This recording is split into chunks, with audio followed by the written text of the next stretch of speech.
नमस्कार बच्चों, last time हमने डिस्कस किया था फिशर प्रोजेक्शन फार्मूला के बारे में। फिशर प्रोजेक्शन फार्मूला हम कैसे लिखते हैं, फ्लाइंग वेज फार्मूला क्या होता है।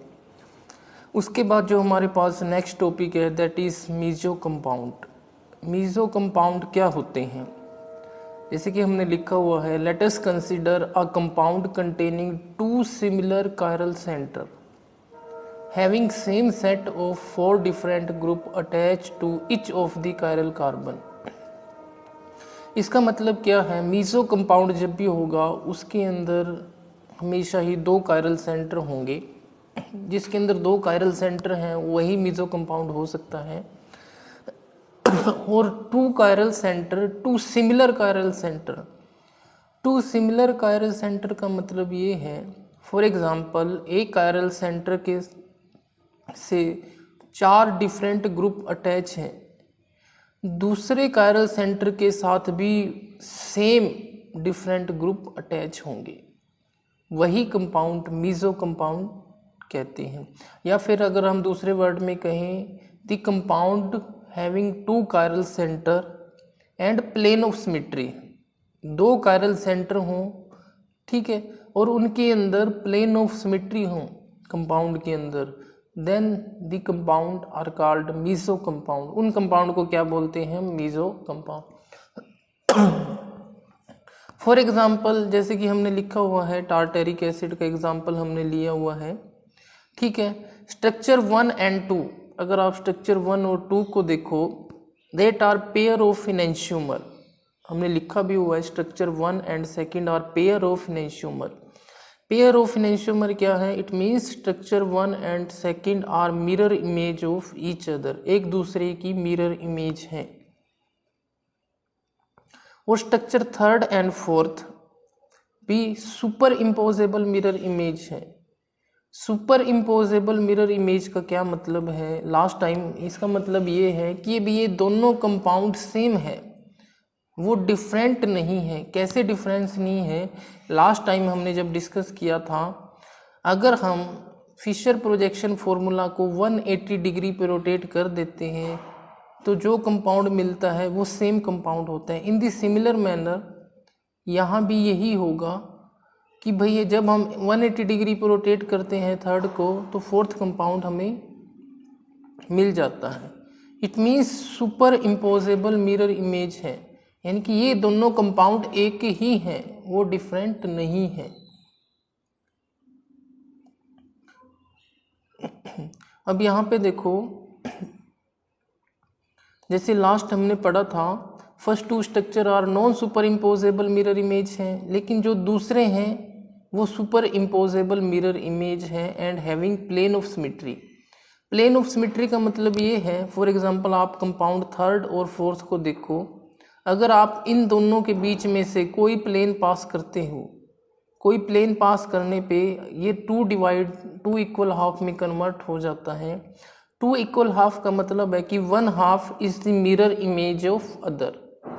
जो एक पार्ट है वो दूसरे पार्ट का मिरर इमेज होगा। ओके, तो हमने यहाँ लिखा भी हुआ है such an optically inactive compound whose molecule are not chiral. जो मोलिक्यूल कायरल नहीं है लेकिन उसके पास 2 कायरल सेंटर हैं, 2 कायरल सेंटर होने के बाद भी वो कायरल नहीं है, उस कंपाउंड को हम क्या कहते हैं, मीजो कंपाउंड। अब यहाँ पे देखो जो हमने दिखाया हुआ है, इसके अंदर स्ट्रक्चर के अंदर प्लेन ऑफ सिमेट्री है। प्लेन ऑफ सिमेट्री का मतलब है जब आप कंपाउंड में से प्लेन पास करते हो तो upper half is the mirror image of lower half, और उस कंपाउंड को हम क्या बोलते हैं, meso compound. It means meso compound are optically inactive होते हैं। ऑप्टिकली इनएक्टिव का मतलब है that are internally compensated. Internally compensated का मतलब है, फॉर एग्जांपल जो रोटेशन एक कायरल मॉलिक्यूल दिखाएगा उसकी रोटेशन दूसरा कायरल मॉलिक्यूल कैंसल कर देगा within the molecule, same molecule के अंदर। Therefore they compound are called meso compound. उन कंपाउंड को हम क्या बोलते हैं, meso compound. Okay, The next is, although optically inactive, the mesotartaric acid represent distereomer of negative and positive tartaric acid। ये हमने फिशर प्रोजेक्शन फॉर्मूले दिखाए हुए हैं, Fischer projection formula and flying wedge formula of tartaric acid. इस compound को हम क्या बोल देते हैं, टार्टरिक एसिड।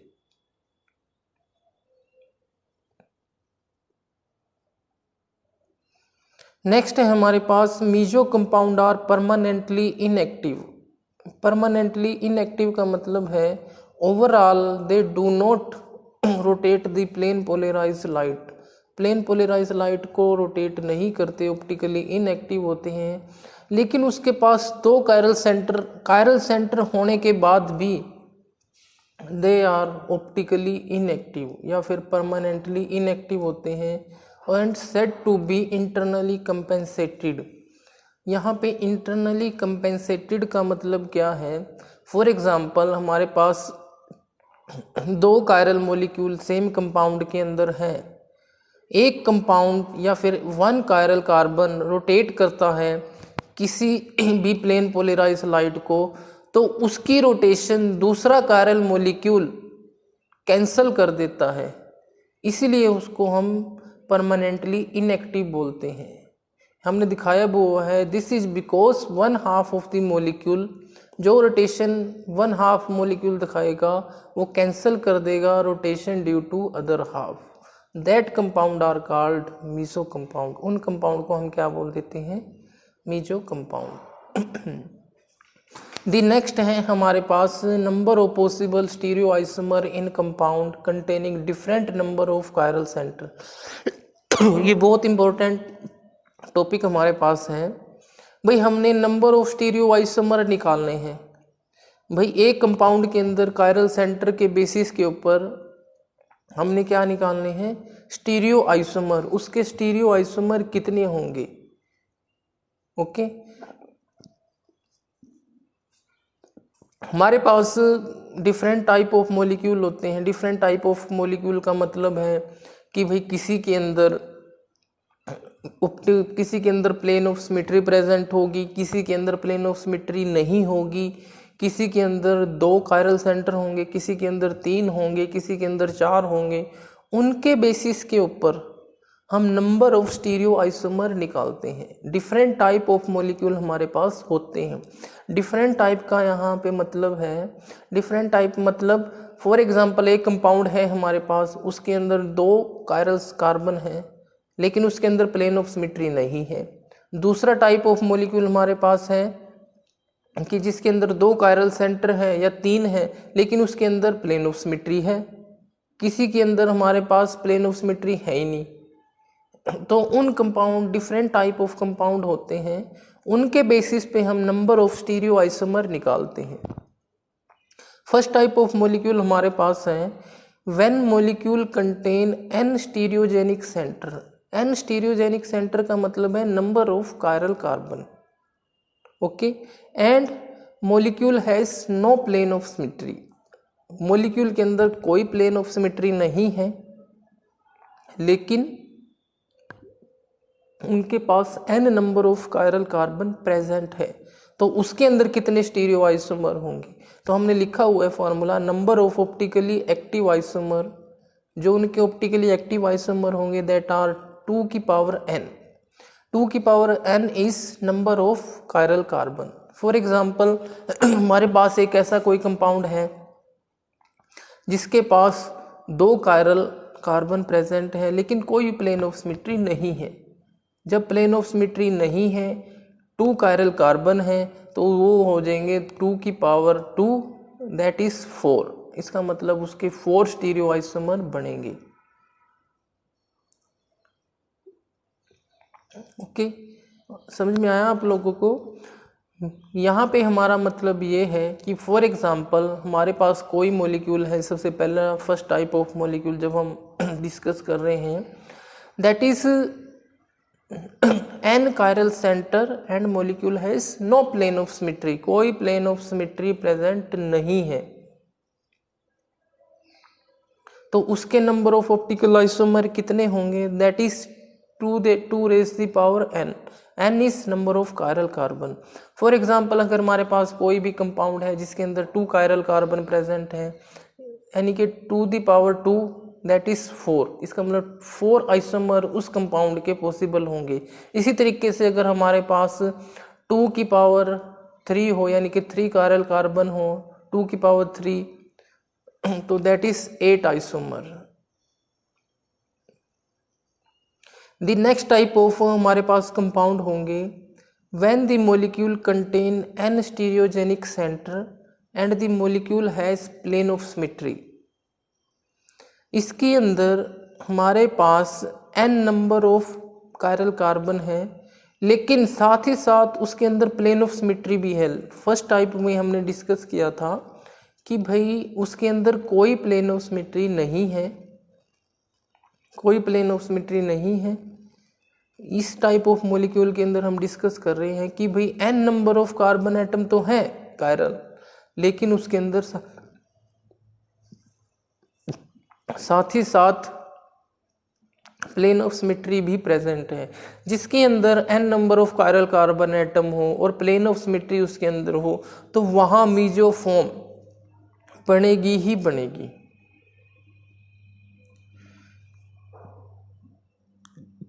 तो हमारे पास फॉर्मूला है ऑप्टिकल आइसोमर निकालने का। नंबर ऑफ ऑप्टिकल आइसोमर कितने होंगे, that is 2 raise the power n-1, और नंबर ऑफ मीजोफॉर्म कितनी बनेगी 2 की पावर n/2 -1। तो टोटल नंबर ऑफ आइसोमर कितने होंगे उसके, that is 2 raise the power n-1 plus 2 raise the power n/2 -1। तो मतलब टोटल नंबर ऑफ आइसोमर जो होंगे दैट इज 2 की power n-1 plus 2 raise the power n/2 -1। तो नंबर ऑफ आइसोमर उसके वो होंगे। फॉर एग्जांपल इसके लिए हम एग्जांपल ले लेते हैं टार्टरिक एसिड। लास्ट टाइम पिछली स्लाइड में अंदर भी हमने डिस्कस किया था टार्टरिक एसिड के बारे में। टार्टरिक एसिड के अंदर 2 स्टीरियोजेनिक सेंटर होते हैं। 2 स्टीरियोजेनिक सेंटर का मतलब होता है उसके पास 2 कायरल कार्बन होते हैं। कायरल कार्बन क्या होता है, when any carbon attach 4 different group, जब 4 डिफरेंट ग्रुप के साथ अटैच हो कोई भी carbon, that are called chiral carbon, या फिर स्टीरियोजेनिक सेंटर भी उसको हम बोल देते हैं। तो उसका हमने एग्जाम्पल लिया हुआ है टार्टरिक एसिड का। On the basis of above formula, ऊपर लिखे हुए फॉर्मूले के अकॉर्डिंग अगर हम इसके नंबर ऑफ आइसोमर निकाल लें, तो सबसे पहला जो हमारे पास ऑप्टिकली एक्टिव आइसोमर होंगे दैट इज 2 की पावर 2 -1, यानी कि 2। तो जो उसके ऑप्टिकली एक्टिव आइसोमर होंगे वो होंगे 2। उसके बाद हम मीजोफॉर्म निकालेंगे। मीजोफॉर्म का फॉर्मूला है 2 रेज़ दी पावर n/2 -1, यानी कि 2 कायरल कार्बन है, 2/2 -1 हमने लिखा 2 रेज़ दी पावर 0। अगर किसी की पावर भी 0 होती है उसकी वैल्यू 1 होती है, यानी कि एक मीजोफॉर्म उसकी बनेगी। तो टोटल नंबर ऑफ आइसोमर कितने होंगे, optically active plus meso that is 3। इसी तरीके से अगर हमारे पास और भी कंपाउंड दिया हो, कोई किसी तरह का कंपाउंड दिया हो जिसके अंदर n स्टीरियोजेनिक सेंटर हैं और उसके अंदर प्लेन ऑफ सिमेट्री प्रेजेंट है, तो आप इस फॉर्मूले का यूज करके उसके नंबर ऑफ आइसोमर्स या फिर स्टीरियो आइसोमर निकाल सकते हो। नेक्स्ट टाइप ऑफ मॉलिक्यूल हमारे पास है when the molecule contain n stereogenic centre और उसके पास odd number of chiral carbon हो। ओड नंबर का मतलब है 3, 5, 7, यानी कि जो 2 से डिवाइड नहीं होते उनको हम ओड नंबर कहते हैं। Odd number of chiral carbon हो तो उनके लिए फॉर्मूला जो हमारे पास है, सबसे पहले जो ऑप्टिकली एक्टिव फॉर्म होंगे दैट इज 2 की पावर n-1 माइनस 2 की पावर n-1/2। उनके नंबर ऑफ ऑप्टिकली आइसोमर होंगे जो that is 2 raise the power n-1 minus 2 raise the power n-1 divided by 2।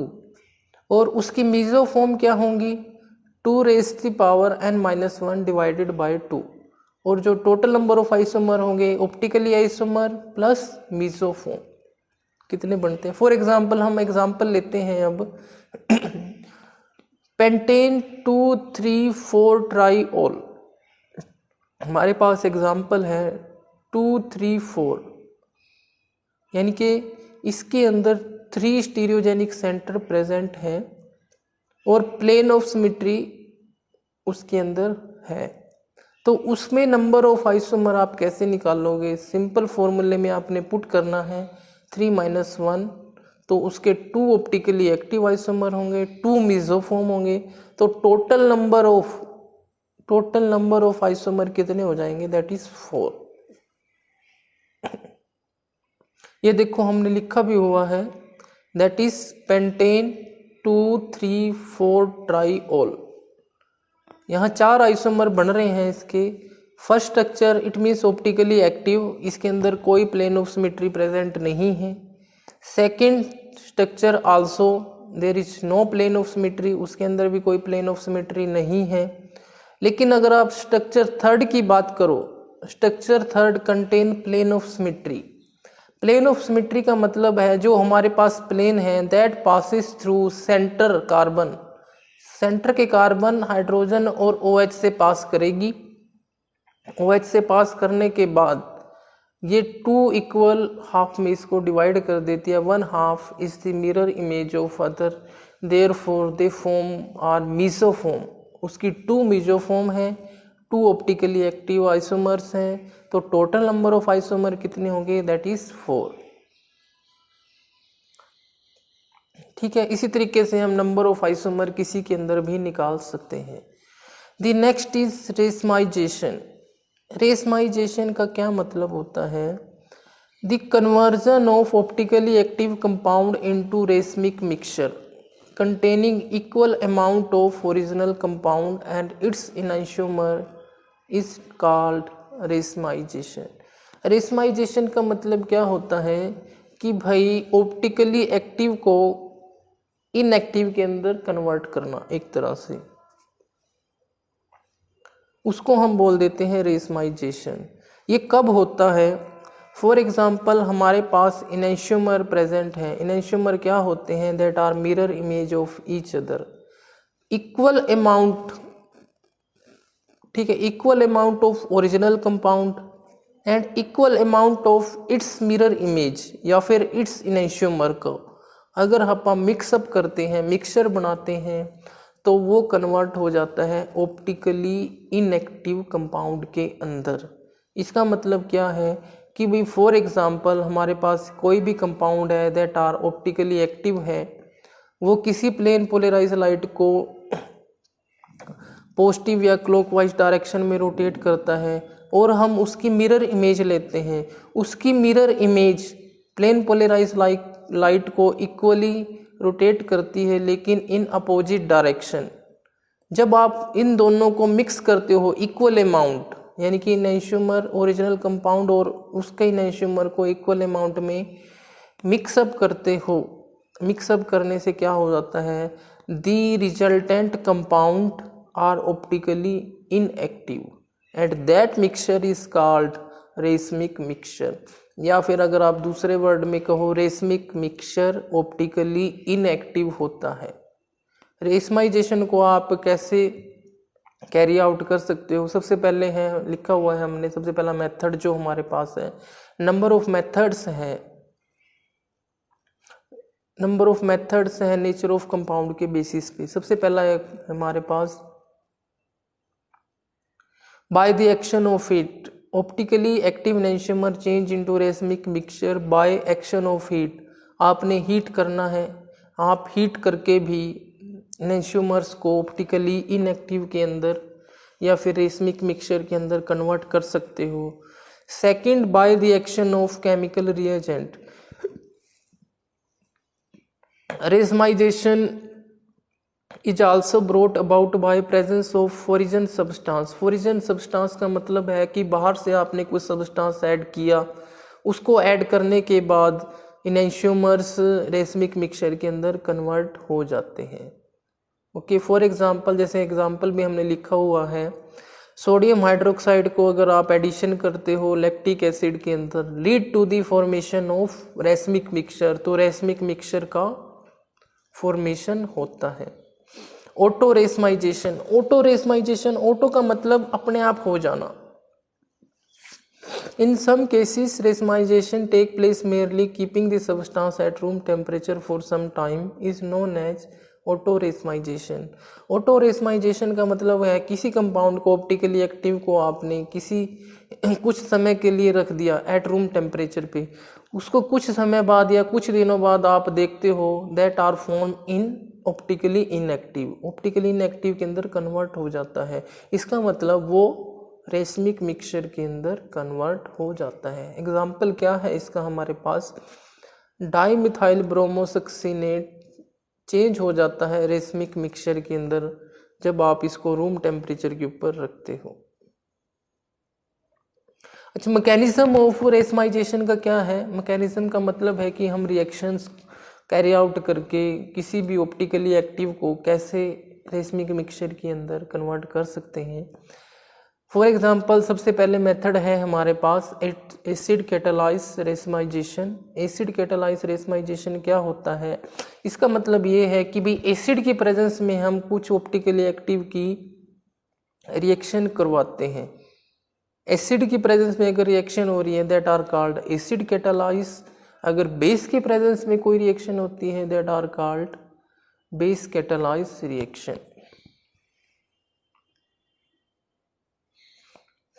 For example, अगर हम एसिड कैटालाइज रेसमाइजेशन की बात करें, एन ऑप्टिकली एक्टिव एल्डिहाइड और ketone in which chiral carbon carry hydrogen and is in alpha position with respect to carbonyl group take place through enolisation the intermediate formation of a chiral enol by tautomeric change the enolic form being unstable revert to chiral keto form, but in doing so it produce positive and negative enantiomer in equal quantity के अंदर। क्या इसका क्या मतलब है? For example हम reaction देखते हैं। सबसे पहले हमारे पास एल्डिहाइड और कीटोन कोई भी है, alpha carbon that are the chiral carbon. हमने एसिड कैटालाइज रिएक्शन शो करी। एसिड कैटालाइज रिएक्शन के अंदर शो करने के बाद जो हमारे पास थर्ड, देखो first step and second step, second step के बाद जो थर्ड रिएजेंट या थर्ड प्रोडक्ट हमें मिल रहा है, third product that starting from reagent या फिर reactant that is enolic form. Enolic form it means loss of chirality. Loss of chirality हो जाती है जब आप एसिड कैटालाइज करते हो किसी भी कीटो फॉर्म को। ओके, कीटो फॉर्म के अंदर जहां अल्फा पोजीशन पे जो कार्बन है दैट आर ऑप्टिकली एक्टिव है। ऑप्टिकली एक्टिव होने के बाद जैसे ही एसिड की प्रेजेंस में रिएक्शन होती है, positive charge on carbon and hydroxyl group directly attach with carbocation, एक तरह से कार्बोकटायन के अंदर कन्वर्ट हो जाता है। कार्बोकटायन के बाद after removal of hydrogen it produce enolic form. Enolic form के अंदर ये कन्वर्ट हो जाता है जिसके अंदर कोई भी ऑप्टिकली एक्टिव नहीं होती, ऑप्टिकली एक्टिविटी नहीं होती, यानी कि loss of chirality. Loss of chirality का मतलब है जो पहले स्टार्टिंग के अंदर रिएजेंट हमने यूज़ किया था उसके अंदर एक कायरल कार्बन प्रेजेंट था। कायरल कार्बन प्रेजेंट होने की वजह से जिसको हम कायरल कह रहे थे, इनोलिक फॉर्म के अंदर वो नहीं रहता, वो लॉस कर देता है अपनी कायरलिटी।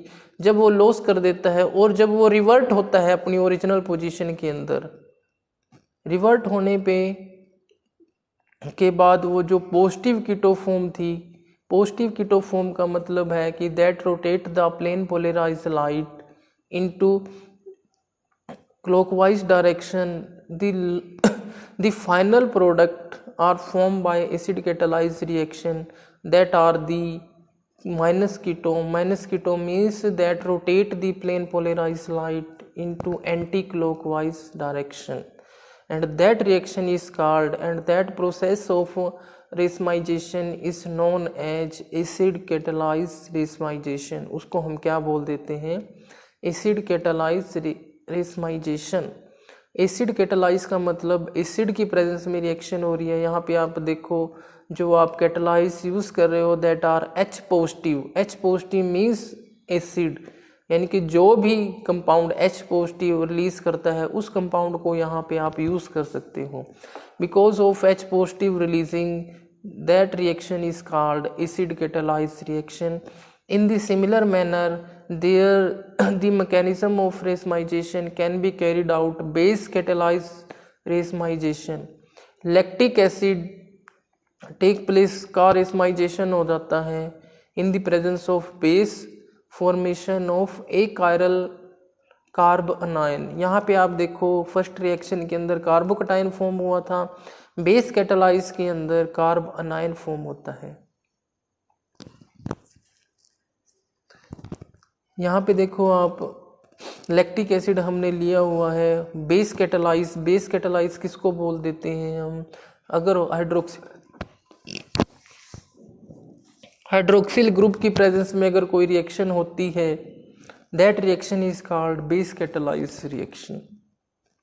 अब आप फर्स्ट इक्विलिब्रियम यानी कि फर्स्ट स्टेप की अगर बात करो, जो हमारे पास कार्ब अनायन फॉर्म होता है, कार्ब अनायन फॉर्म होने के बाद it means that loss there chirality, उसकी कायरलिटी लॉस हो जाती है जब वो दोबारा ओरिजिनल पोजीशन में अंदर आता है, यानी कि OH बाहर निकलता है।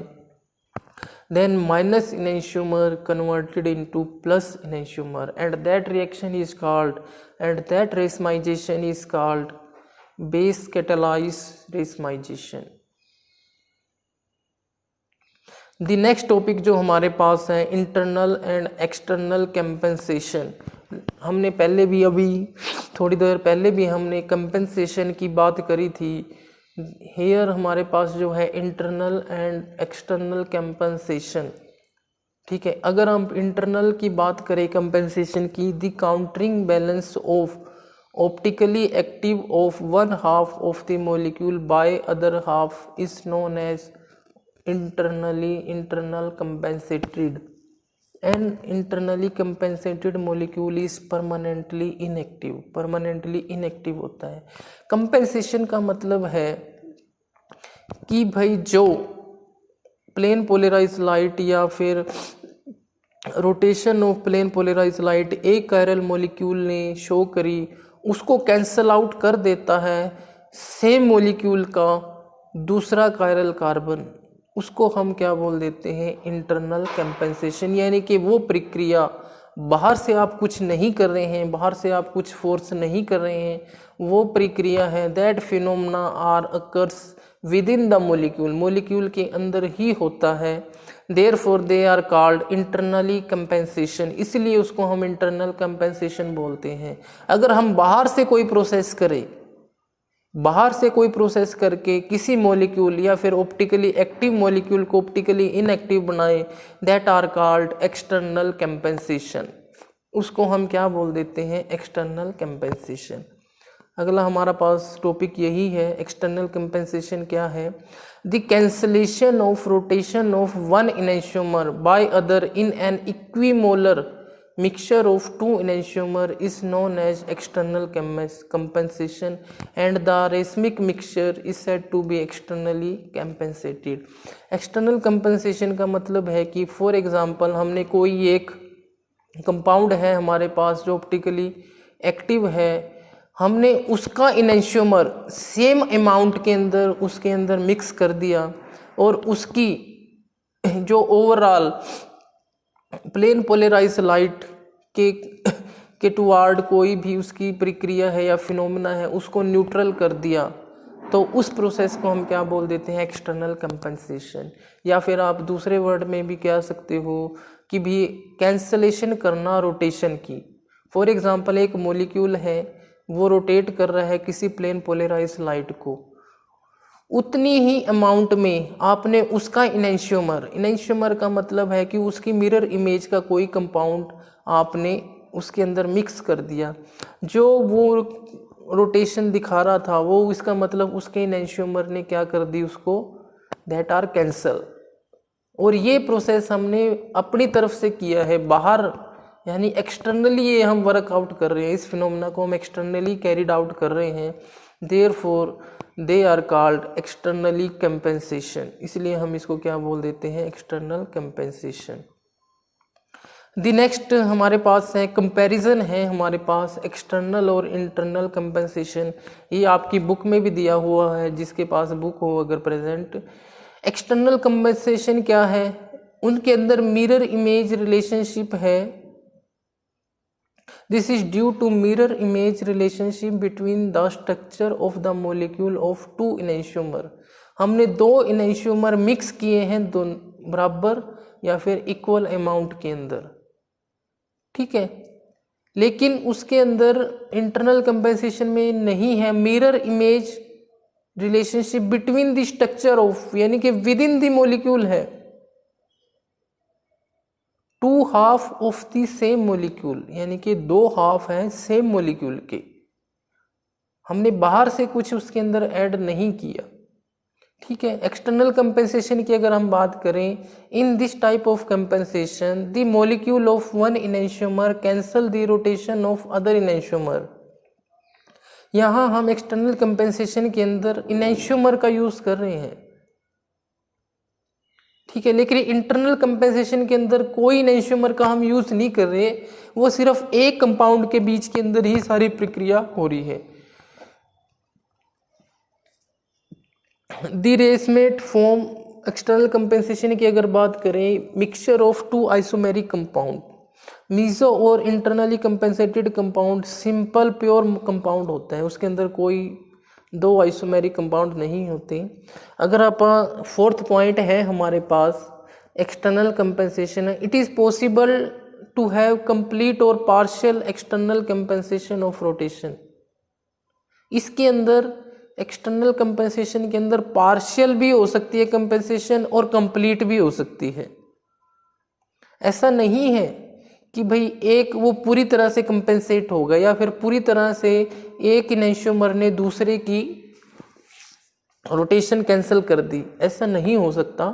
उसके अंदर हो सकता है कुछ अमाउंट के अंदर कैंसिल हुई हो, ये भी हो सकता है, लेकिन इंटरनल कंपेंसेशन के अंदर partial compensation is not possible, partial compensation possible ही नहीं है, ठीक है। फिफ्थ पॉइंट है, it is reversible process and racemic mixture can be resolve into positive and negative इनैंशियोमर।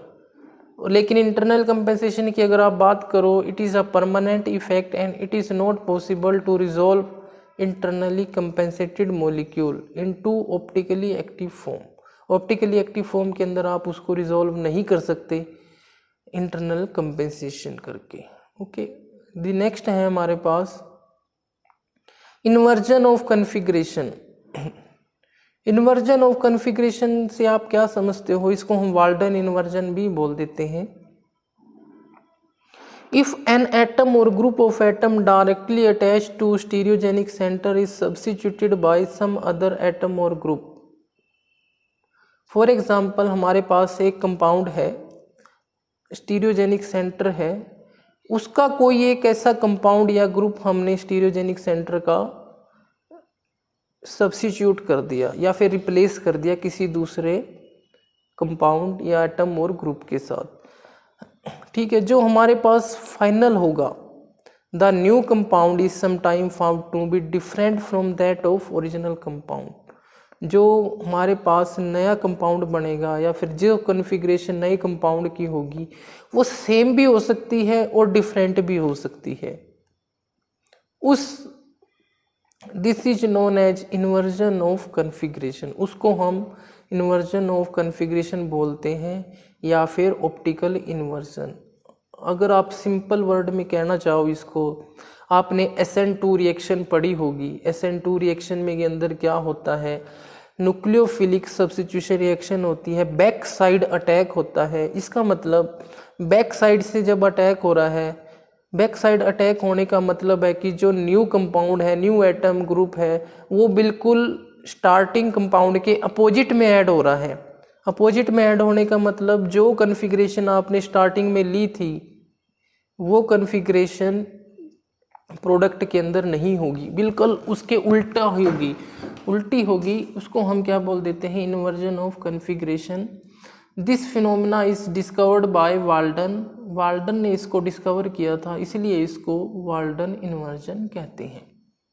Okay, for example है हमारे पास जैसे माइनस क्लोरोसक्सेनिक एसिड हमने लिया है, ट्रीटेड करते हैं एक्वस पोटाशियम हाइड्रोक्साइड। अब एक्वस पोटाशियम हाइड्रोक्साइड के साथ ये रिएक्ट कर रहा है क्लोरोसक्सेनिक एसिड, जो फाइनल प्रोडक्ट मिल रहा है हमारे पास that is plus malic acid. इसका मतलब जो स्टार्टिंग की कन्फिग्रेशन थी माइनस का मतलब होता है जो रोटेट कर देते हैं लेफ्ट हैंड साइड को, वो और कंपाउंड की हमारे पास या प्रोडक्ट की जो कन्फिग्रेशन आ रही है दैट इज पॉजिटिव, यानी कि ये रोटेट कर रहा है प्लेन पोलराइज लाइट को पॉजिटिव डायरेक्शन के अंदर। इसका मतलब कंप्लीट इन्वर्जन ऑफ कन्फिग्रेशन है। And this inversion of configuration discovered by Walden, therefore known as Walden inversion. उसको हम क्या बोलते हैं, वाल्डन इन्वर्जन। आपने SN2 रिएक्शन पढ़ी होगी +2 के अंदर, SN2 रिएक्शन के अंदर भी there is inversion of configuration. इसी तरीके से हमने 2 ब्रोमो ऑक्टेन लिया हुआ है, ठीक है, -2 ब्रोमो ऑक्टेन लिया है, तो ये नेगेटिव से पॉजिटिव के अंदर इसकी कन्फिग्रेशन चेंज हो जाती है। रिटेंशन ऑफ कन्फिग्रेशन क्या होती है, जब हम किसी एटम और ग्रुप को किसी दूसरे एटम और ग्रुप के साथ रिएक्ट करते हैं या फिर रिप्लेस करते हैं, अगर कन्फिग्रेशन सेम रह जाती है प्रोडक्ट और रिएक्टेंट की, तब उसे हम बोलते हैं retention of configuration. Retention means retain, उसने जो उसकी ओरिजिनल पोजीशन थी या फिर ओरिजिनल कन्फिग्रेशन थी उसने रिटेन करके रखी है, रिटेन कर ली प्रोडक्ट ने, इसीलिए इसको हम क्या बोलते हैं, retention of configuration. Inversion of configuration का मतलब क्या है, जो हमारे पास रिएक्टेंट की कन्फिग्रेशन थी प्रोडक्ट की बिल्कुल उसके उल्टी है, that are called inversion of configuration. लेकिन रिटेंशन ऑफ कन्फिग्रेशन के अंदर क्या होता है, जो रिएक्टेंट की कन्फिग्रेशन होती है that are same as that of product, या फिर प्रोडक्ट की कन्फिग्रेशन